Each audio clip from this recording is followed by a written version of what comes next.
सबैलाई आज हामी क्लास 11 फिजिक्सको एकदम इम्पोर्टेन्ट च्याप्टर ग्राभिटेसन पढ्नेछौँ। यो च्याप्टरबाट थ्योरी, डेरिभेसन र न्युमेरिकल सबै इम्पोर्टेन्ट छ।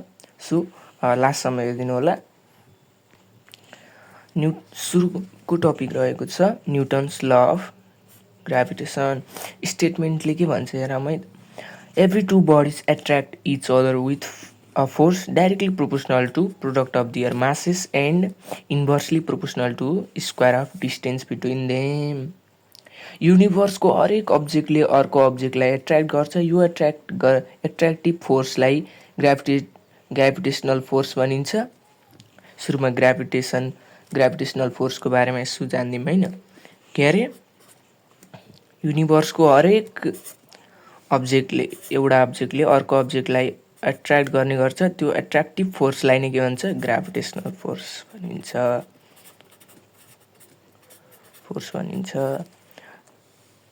Newton's law of gravitation.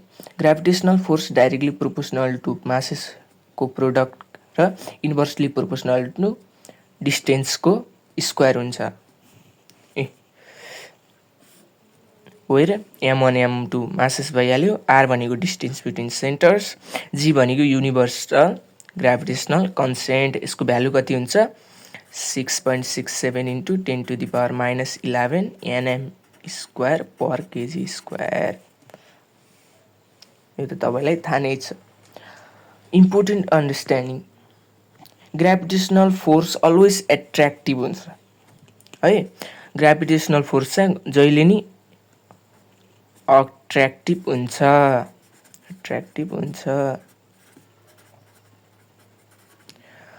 More mass more gravitational force, directly proportional to मास।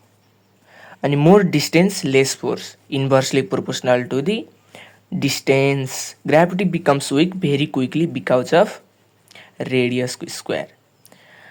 किनभने इन्भर्सली प्रोपोर्सनल छ, जति धेरै रेडियस भयो त्यति थोरै ग्राभिटी हुन्छ। अर्को मेन टपिक रहेको छ acceleration due to gravity. Definition, the acceleration produce in a body due to earth's gravitational pull. अर्थले अब्जेक्टलाई तल तनाउँदा प्रोड्युस हुने एक्सेलरेसनलाई एक्सेलरेसन ड्यू टु ग्राभिटी। यो अर्थ भयो, यो अब मानम स्याउ भयो। स्याउलाई अर्थले तल खिचिरहेको हुन्छ। तल खिच्दाखेरि तनाउँदाखेरि प्रोड्युस हुने एक्सेलरेसन आउँदा त एक्सेलरेसन बढ्ने भयो। यसलाई नै हामी एक्सेलरेसन ड्यू टु ग्राभिटी भन्छौँ। यसको फर्मुला G=gm/r²। यो पनि directly proportional to mass, inversely proportional to रेडियसको square. Important concept, all objects fall with same acceleration if air resistance is ignored। यसलाई पनि कुनै पनि अब्जेक्ट फ्री फल भइरहेको छ भने, कुनै पनि फेदर कोइन एक्सपेरिमेन्टमा तपाईँले प्रुभ गरेको हेर्न सक्नुहुन्छ। फेदर र स्टोन एकैचोटि तल ग्राउन्डमा पुग्ने गर्छ, एयर रेसिस्टेन्ट भएन भने भ्याक्युममा। Heavy and light objects fall together in vacuum, यहाँ लेखिएको छ। नोट चाहिँ G acts downward, weight depends on G। जहिले पनि acceleration due to gravity downward काम एक्ट गर्ने गर्छ। हाम्रो अर्को टपिक रहेको छ gravitational mass and inertial mass. Inertial mass भनेको F=ma, m= force by acceleration. यसको फर्मुला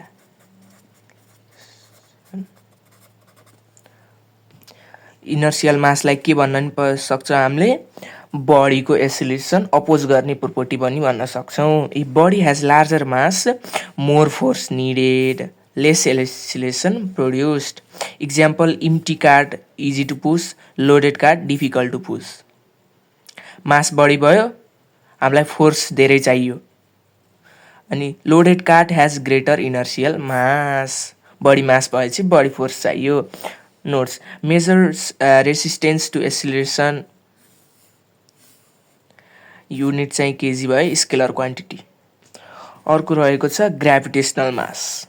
जसले ग्राभिटेसनल फोर्स एक्सपिरियन्स गर्छ त्यसलाई नै हामी ग्राभिटेसनल मास भन्छौँ। Gravitational mass is the property of a body by virtue of which it experience gravitational force. जसले gravitational force experience गर्छ त्यसलाई ग्राभिटेसनल मास भनिन्छ। It determines how strongly gravity pulls the object. यसले चाहिँ कुनै पनि अर्थले स्याउने मानम होइन, लाइक कति स्ट्रङली ग्राभिटी पुल्स गर्छ क्या त्यसलाई। ग्राभिटीले अर्थको ग्राभिटीले स्याउलाई कति स्ट्रङली पुल गरेको छ भनेर डिटरमाइन गर्न ग्राभिटेसनल मास युज गरिन्छ। इम्पोर्टेन्ट पोइन्ट्स एक्सप्लेनेसन यहाँ भइहाल्यो। Greater gravitational mass, greater gravitational attraction. Example चाहिँ earth pulls a heavy stone more strongly than a light stone. किन होला? Greater gravitational mass, greater gravitational attraction. नोट्समा determines gravitational force, unit चाहिँ KG, also scalar quantity. अर्को topic रहेको छ हाम्रो gravitational field. Definition, region around a mass where another mass experiments gravitational force. यसको meaning चाहिँ कुनै मासको सराउन्डिङमा ग्राभिटेसनल इफेक्ट देखाउने रिजनलाई ग्राभिटेसनल फिल्ड भनिन्छ। कति सजिलो है त। Explanation, earth creates invisible gravitational field around it. कुनै पनि अब्जेक्ट अब त्यो फिल्डमा इन्टर गर्यो भने चाहिँ अर्थतिर एट्र्याक्ट हुन्छ। मानम यो भयो ग्राभिटेसनल फिल्ड, अर्थको ग्राभिटेसनल फिल्ड। अब यहाँ मानम चेयर राखिदिउँ होइन एउटा, त्यो चेयर ग्राभिटेसनल फिल्डमा आउने बित्तिकै अर्थतिर एट्र्याक्ट हुन्छ भन्न खोजेको। र intensity of gravitational field definition, force experienced by unit mass placed in a gravitational field. कुनै मासको सराउन्डिङमा ग्राभिटेसनल इफेक्ट देखाउने रिजनलाई ग्राभिटेसनल फिल्ड भनिन्छ। अनि ग्राभिटेसनल फिल्ड इन्टेन्सिटी भनेको चाहिँ युनिट मासमा लाग्ने ग्राभिटेसनल फोर्स। कुनै पनि युनिट मासमा लाग्ने ग्राभिटेसनल फोर्स। यसको फर्मुला इक्वल टु F/m पनि लेख्न सकियो र अल्सो इक्वल टु Gm/r²। अनि एक्सप्लेनेसनमा closer to earth field intensity stronger. जति क्लोज भयो अर्थसित त्यति चाहिँ फिल्ड इन्टेन्सिटी बढ्ने गर्छ। अनि gravitational field on surface of earth. Explanation, at earth surface चाहिँ G इक्वल टु Gm/r² भयो। Earth gravity is maximum here compared to high altitude. यही कारणले ग्राभिटी चाहिँ यहाँ चाहिँ म्याक्सिमम हुन्छ हाई एल्टिट्युड भन्दा। यहाँ ग्राभिटी इज लेस। अर्को टपिक रहेको छ gravitational potential and gravitational potential energy. Gravitational potential at a point. Definition, work done in bringing unit mass from infinity to a point. कुनै पनि युनिट मासलाई इन्फिनिटीबाट कुनै पोइन्टसम्म ल्याउँदा गर्ने वर्कलाई ग्राभिटेसनल पोटेन्सियल भनिन्छ। जस्तै इन्फिनिटी भयो, इन्फिनिटीदेखि एउटा युनिट मासलाई इन्फिनिटीदेखि कुनै पोइन्टसम्म ल्यायौँ, ए भन्ने पोइन्टसम्म ल्याउँदा जति वर्क डन भयो त्यसलाई ग्राभिटेसनल पोटेन्सियल भनिन्छ। ग्राभिटेसनल पोटेन्सियल भनिन्छ। यसको formula gravitational potential equal to -Gm/r। अनि त्यसपछि एक्सप्लेनेसन, जति अर्थसित क्लोज भयो त्यति नेगेटिभ पोटेन्सियल हुँदै जान्छ। अनि expression for gravitational potential energy formula के रहेको छ? P इक्वल टु माइनस, नेगेटिभमै हुन्छ है पोटेन्सियल चाहिँ negative minus GM G by R हैन त। अनि explanation energy due to position in gravitational field. Gravitational फिल्डभित्र बडीको पोजिसनको कारणले स्टोर इनर्जी हुन्छ। एउटा इनर्जी स्टोर हुन्छ के को कारणले? ग्राभिटेसनल फिल्डभित्रको बडीको पोजिसनको कारणले। त्यसलाई नै हामी ग्राभिटेसनल पोटेन्सियल इनर्जी भन्ने गर्छौँ। अनि मैले भने negative signs means object it gravitationally bounded. जहिले पनि ग्राभिटेसनल पोटेन्सियल चाहिँ जहिले पोटेन्सियल इज अलवेज नेगेटिभ हुन्छ। हाम्रो अर्को टपिक रहेको छ variation of acceleration due to gravity. Due to a shape of earth. सुरुमा due to a shape of earth. Shape of अर्थले कसरी भेरिएसन गराउँछ? अर्थ पर्फेक्टली स्पेरिकल छैन। Earth is not perfectly spherical. Radius at poles less than radius of at equator. अनि हामीलाई थाहा भएको कुरा G is inversely proportional to R square. भनेपछि इक्वेटरको जी चाहिँ कम हुने भयो, इक्वेटरको जी चाहिँ कम हुने भयो र पोलको जी चाहिँ बढी हुने भयो। G greater at poles than in equator due to the shape of earth. अनि हाइटको कारणले due to height from earth surface is explanation is height increases distance from earth centre increases.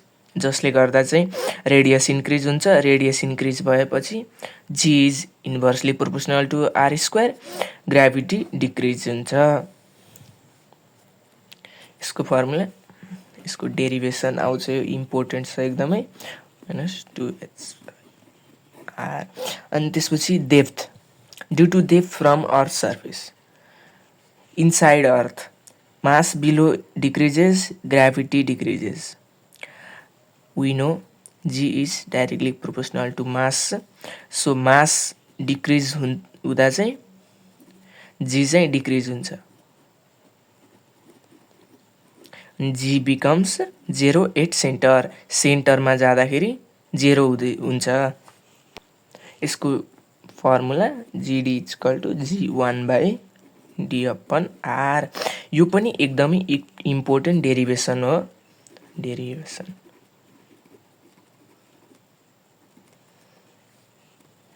IMP है दुईटै।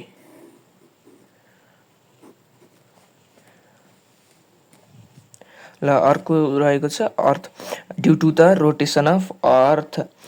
अर्थ rotation produces centrifugal effect gravity decreases slightly maximum effect at इक्वेटरमा चाहिँ बढी effect हुने भयो, जसले गर्दा चाहिँ ग्राभिटी डिक्रिजेस स्लाइटली। अर्को टपिक रहेको छ centre of mass and centre of gravity. Centre of mass the point where the whole mass of a body appears to be concentrated. जहाँ बडीको टोटल मास कन्सन्ट्रेटेड भएको हुन्छ त्यसलाई नै हामी सेन्टर अफ मास भन्छौँ। जस्तै अर्थको सेन्टर अफ मास कहाँ छ? बिचमा, किनभने यसको सेन्टर के अरे मास कन्सन्ट्रेट कहाँ भएको छ? सेन्टरमा। It is the balancing point of mass. Key point depends on mass distribution, lies closer to heavier side, may lie inside or outside body है नि त। अनि फर्मुला चाहिँ XM = M1 x1 + M2 x2 upon M1 + M2 where M भनेको त मास भइहाल्यो।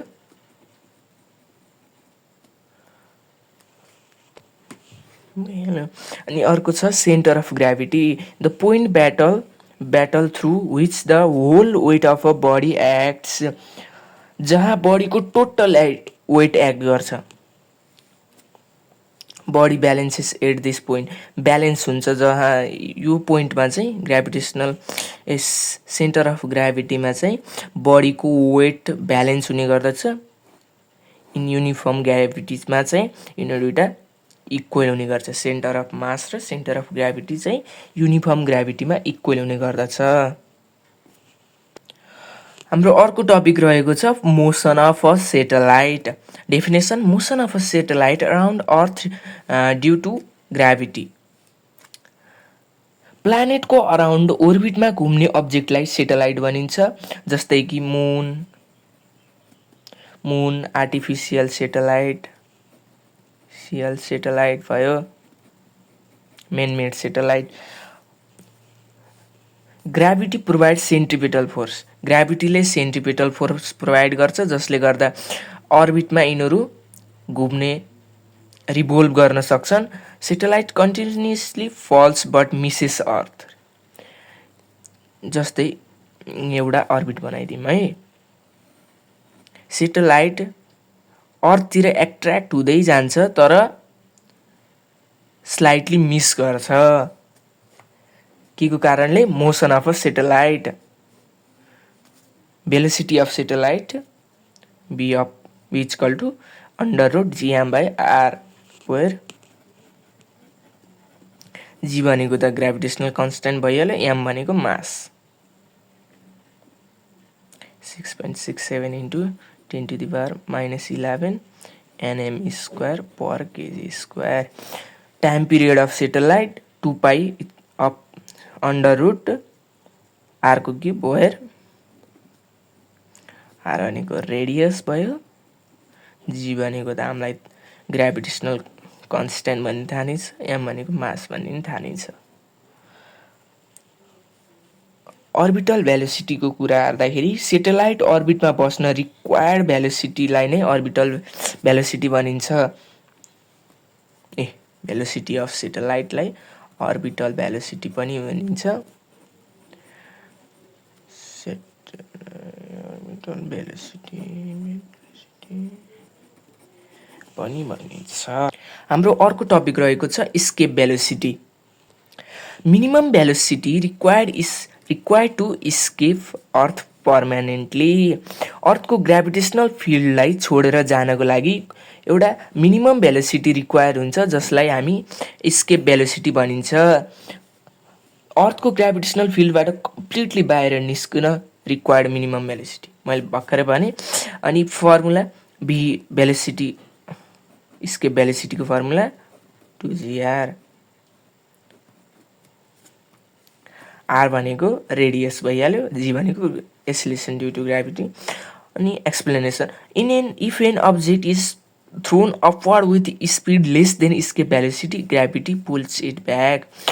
कुनै पनि अर्थ बनाइदिउँ एउटा, अर्थको यो ग्राभिटेसनल फिल्ड भयो, एउटा ह्युमनले यहाँबाट बल फ्याँक्यो, बल फ्याँकेर ग्राभिटेसनल फिल्डमा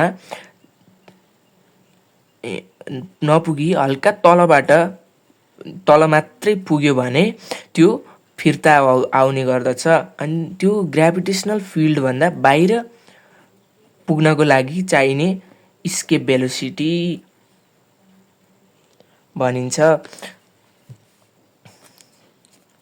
तर if speeds become equal to or greater than escape velocity, it escapes Earth's gravitational field। मैले भर्खरै भने इक्जाम्पल चाहिँ rockets and space shuttles need very high speed to leave earth. होइन, सुरुमा स्केप भेलोसिटी चाहिन्छ स्केप गर्नको लागि, अर्थलाई स्केप गर्नको लागि। त्यसपछि भेलोसिटी कम गराउँदा पनि हुन्छ। इम्पोर्टेन्ट नोट्स चाहिँ escape velocity of earth equal to 11 point, यो चाहिँ एमसिक्यूमा आइराखेको हुन्छ, यसलाई याद राखौँ है। Independent of mass of object. अनि त्यसपछि greater than orbital velocity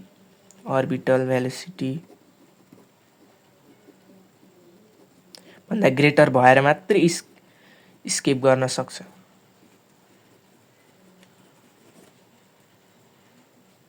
greater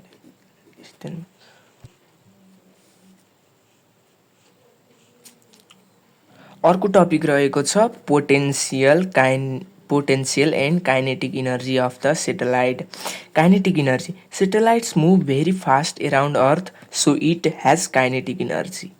किनभने यो चलिरहेको हुन्छ, कुनै पनि अब्जेक्ट चलिरहेको हुन्छ भने यसले काइनेटिक इनर्जी गेन गर्छ. Kinetic energy is equal to Gmm/2r, where m भनेको तपाईलाई थाहा नै छ, r भनेको पनि तपाईलाई थाहा छ, g भनेको ग्राभिटेसनल कन्स्टेन्ट तपाईलाई थाहा नै छ. अर्को रहेको छ potential energy. Satellite is under earth's gravitational field, so it also has potential energy. Potential energy हुनको लागि के हो चाहिन्छ? टु पोजिसन चेन्ज गरिराख्नु पर्छ, त्यसैले पोटेन्शियल इनर्जी हुन्छ. यसको फर्मुला यहाँ दिएको छ. इम्पोर्टेन्ट कन्सेप्ट, पी जहिले पनि नेगेटिभ हुन्छ because satellite is bound to earth. Total energy satellite is also negative. Satellite continuously falls around earth, gravity provides centripetal force. हाम्रो अर्को टपिक रहेको छ geostationary satellite. A satellite that appears stationary relative to earth is called geostationary satellite. जुन satellite अर्थको रोटेसनसँग same स्पिडमा रिभोल्भ गर्छ र अर्थबाट fixed देखिन्छ त्यसलाई जियो स्टेसनरी सेटेलाइट भनिन्छ. Explanation. It revolves around the sun with same rotational period as Earth, so it appears in rest. So it is called geostationary satellite. यसको uses केमा हुन्छ? कम्युनिकेसनमा हुन्छ, वेदर फोरकास्टिङमा हुन्छ, टेलिभिजन ब्रोडकास्टिङमा हुन्छ.